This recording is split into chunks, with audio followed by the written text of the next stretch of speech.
Sangameshwara developers, Katevaram, Tenali. Tenali double horse రుచికరంగా ఉంటుంది, అనుబంధాల్ని పెంచుతుంది. క్వాలిటీ మరియు టేస్టీ స్వీట్స్ కొరకు Sasi sweets and bakery, Ganganammapeta, Tenali.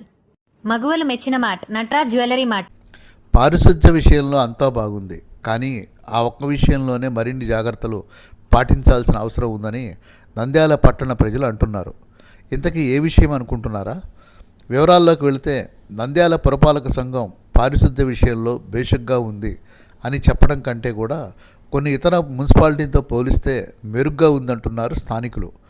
వినోద భారతి ప్రతినిధి నంద్యాల పురపాలక సంఘంలో స్థానిక అధికారులతో కలిసి పలు వార్డుల్లో పర్యటించారు. తడి చెత్త పొడి చెత్త కార్యక్రమం, మురుగు కాలువల్లో నీటిపారుదల, వర్మీ కంపోస్ట్ చెత్త నుండి ఎరువును తయారు చేయటం, అంతకు మించి పన్నుల వసూలు విషయంలో టార్గెట్ను అధిగమించటం తదితర విషయాల్లో నంద్యాల పురపాలక సంఘం ముందంజలో ఉంది. స్థానికంగా కూరగాయల మార్కెట్లో అలాగే పండ్ల మార్కెట్లలో కొన్ని సౌకర్యాలు మున్సిపాలిటీ పరంగా సమకూర్చాల్సిన అవసరం ఉందని స్థానిక వ్యాపారులు అభిప్రాయపడుతున్నారు. ప్రజల ఆరోగ్యానికి పెద్దపీట వేస్తూ స్వచ్ఛ నంద్యాలకు సహచర అధికారులు సిబ్బంది సహకారంతో ముందుకు సాగుతున్నారు మున్సిపల్ కమిషనర్ బండి శేషన్న. అయితే కొంతకాలంగా పూర్తిస్థాయి ఎంహెచ్ఓ పురపాలక సంఘంలో లేకపోవడం గమనార్హం. ఈ నేపథ్యంలో మున్సిపల్ కమిషనర్ బండి శేషన్నతో వినోద భారతి ప్రతినిధి జరిపిన ప్రత్యేక ఇంటర్వ్యూ అభివృద్ధికి సంబంధించి మీరు చూడండి. నంద్యాల పురపాలక సంఘంలో తనదైన శైలిలో అభివృద్ధికి పాల్పడుతూ అలాగే ఓ పురమిత్ర అనే ఒక యాప్ను కూడా ఇంట్రడ్యూస్ చేసి ప్రజలందరికీ చేరువవుతున్నారు మున్సిపల్ కమిషనరు శ్రీ బండి శేషన్న గారు. అలాగే ప్రస్తుత పరిస్థితులు నంద్యాల పట్టణంలో పురపాలక సంఘానికి ఆర్థికంగా బలోపేతం చేస్తూనే మరోవైపు ప్రజలకు ఆరోగ్యాన్ని అందిస్తూ తనకు ఉన్నటువంటి పరిమిత వసతులతో సౌకర్యాలతో సిబ్బందితోనే ముందుకు సాగుతున్న వారితో వినోద భారతి వచ్చిన చర్చ.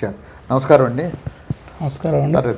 నంద్యాల పురపాలక సంఘానికి ఈ మార్చి ఎండింగ్ అంటే కనుక మీకు రెవెన్యూకు సంబంధించిన ఎక్కువ ప్రధానమైన అంశాలు వస్తూ ఉంటాయి. మీరు పురపాలక సంఘ ఆదాయాన్ని పెంచడానికి ఎటువంటి చర్యలు తీసుకుంటున్నారు? అవునండి, మున్సిపల్ కమిషనర్ యొక్క ప్రధాన బాధ్యత రెవెన్యూ వసూళ్ళు. అది ప్రాపర్టీ ట్యాక్స్ కావచ్చు, వాటర్ ఛార్జెస్ కావచ్చు, డిఎన్ఓ ట్రేడ్ లైసెన్సెస్ కావచ్చు, షాప్ రూముల రెంట్లు సంబంధించినవి కావచ్చు.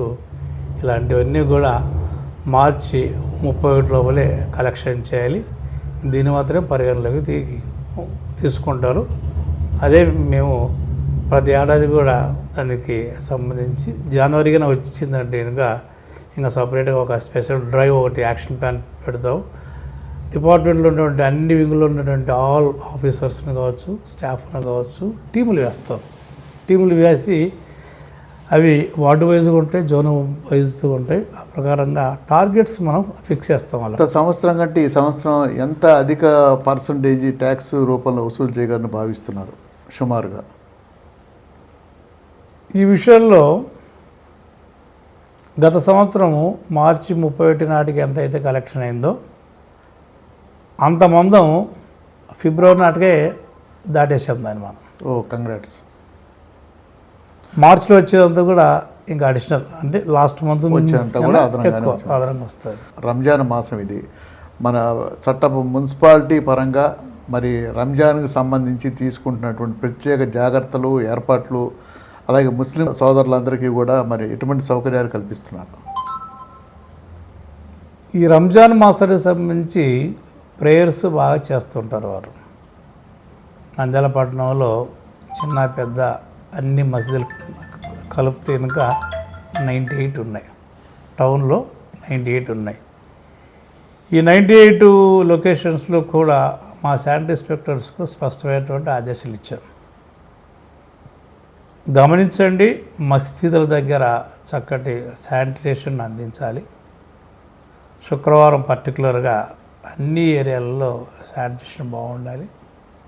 పెద్ద పెద్ద ఎక్కువగా ఎవరైతే వస్తుంటారో గ్యాదరింగ్ ఎక్కువ ఉన్న చోట క్లీన్లీనెస్ బాగా ఉండి సున్నం లైన్లు కూడా వేయని చెప్పాం. ఇక్కడ 2 ప్రధానమైనవి ఉన్నాయి. ఒకటి ఈద్గా ఒకటి ఉంటుంది, 1వ వార్డులో ఉంటుంది ఆ ఏరియాలో. రెండవది వైఎస్ఆర్ నగర్ కాలనీలో అటు సైడ్ ఉంటుంది, నందమూరి నగర్ అంటారు. ఈ రెండు ప్రాంతాలలో కూడా మున్సిపాలిటీ తరపు నుంచి అన్ని ఏర్పాట్లు చేస్తున్నాం. శానిటేషన్ కావచ్చు, వాట్సాప్లో కావచ్చు, బయట లైన్ చేయడానికి కావచ్చు, అలాగే షామియానా చేస్తున్నాం, వాళ్ళకి సంబంధించి లైటింగు, ఇలాంటి కార్యక్రమాలు అన్నీ కూడా మున్సిపాలిటీ ద్వారానే చేయబోతున్నాం.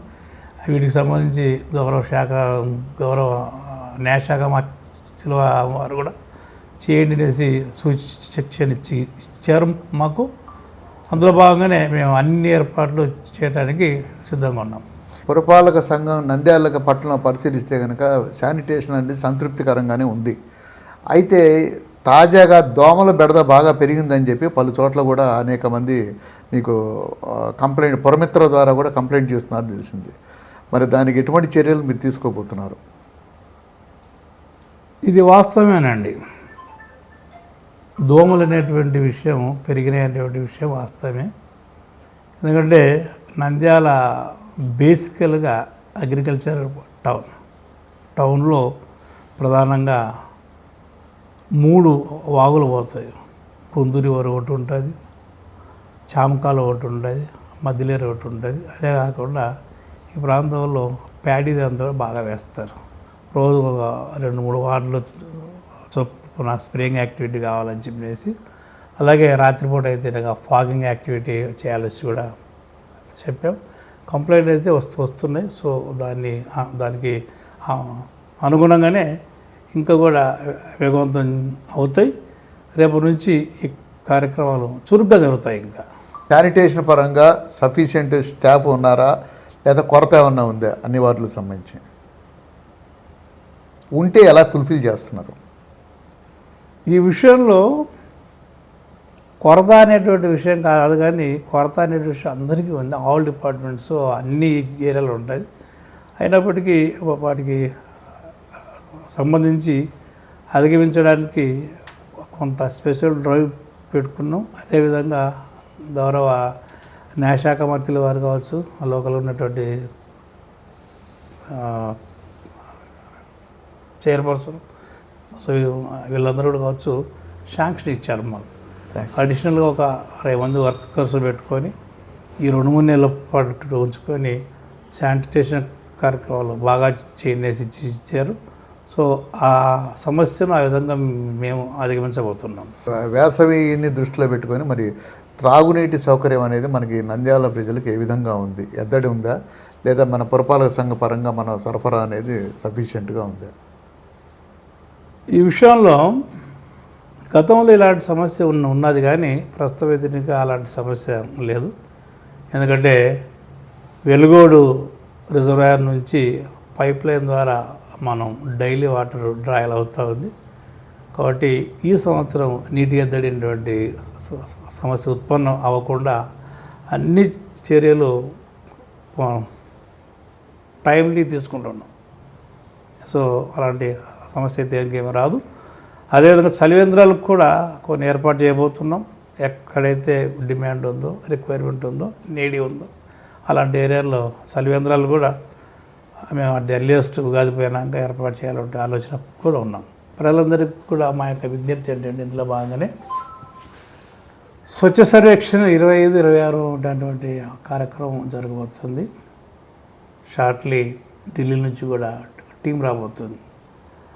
మన పట్టణంలో శానిటేషన్ ఎలా ఉంది అంటే, ప్రతిరోజు వీధులన్నీ కూడా శుభ్రం అవుతున్నాయి లేదా, అదేవిధంగా డ్రైన్స్ అన్నీ కూడా రెగ్యులర్గా శుభ్రం అవుతున్నాయి లేదా, అలాగే పార్కులు కావచ్చు, ప్లే గ్రౌండ్స్ కావచ్చు, గార్డెన్స్ కావచ్చు, రిలీజియస్ ఇన్స్టిట్యూషన్స్ కావచ్చు, ఇలాంటి ఏరియాల్లో శానిటేషన్ ఏ విధంగా ఉంది అనేటువంటి అంశం గురించి వాళ్ళు ఒక టీం వచ్చి సర్వే చేసి ర్యాంక్స్ కూడా ఇచ్చేటువంటి అవకాశం ఉంది. కాబట్టి ప్రజలందరికీ కూడా మా యొక్క విజ్ఞప్తి ఏంటంటే, మీరందరూ కూడా వాళ్ళు వచ్చి అడిగినప్పుడు వాస్తవాలు చెప్పండి.